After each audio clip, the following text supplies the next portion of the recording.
Is your state a target of UN animosity? And why is the UN even commenting on U.S. citizens' state-level decision-making? Hello, I'm Amy Zaley with the Jerusalem Connection Red Alert Report for June 14. Keep in mind the biggest source of revenue funding for the UN is the United States, all 50 of them, and the UN just incriminated 35 of them. You should be concerned.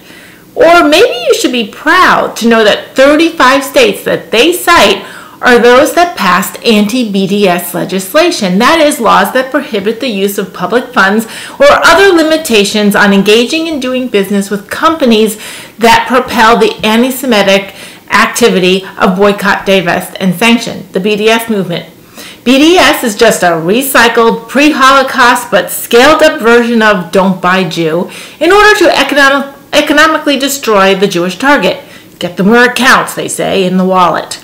Needless to say, the BDS movement is largely ineffective economically, but it does cause damage in the realm of culture and education. So if you're in one of the states that did not allow the engagement of anti-Semitic business practices, then you are in a state that agrees with the U.S. Congress that BDS is anti-Semitic. So too do the parliaments of Germany and Austria. They identify BDS as anti-Semitic, the very nations who, in a former life, were the kingpins of devising ways to economically, culturally, and ultimately physically devastate the Jews. If you are not in a state that has laws against BDS engagement and entanglement, then be sure to watch your own elections and candidates.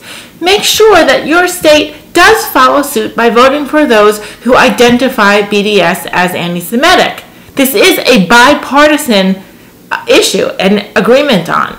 Nobody's money, taxes, pensions, savings, or the like should be used towards a political campaign that is so universally defined as having its origins rooted in terrorism and its philosophies rooted in good old demonic anti-Semitism that is manifested by pompous elites.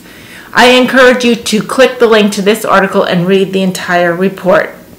I had a hard time finding other news sources who reported on it. Usually I like to provide you a few sources and links that discuss a single event or topic. This time we only have Fox News. So far this week anyway, it's a new article. The UN is a dubious, bloated, ineffective sham of an organization. If I could just divest my tax dollars from ever finding their way into its coffers, I would. But in the meantime, I will alert you all so that you all know what's going on and you may share it with your friends and networks. We may not be able to dismantle the UN, but we can certainly give it some negative press. Shavua Tov, and have a great week.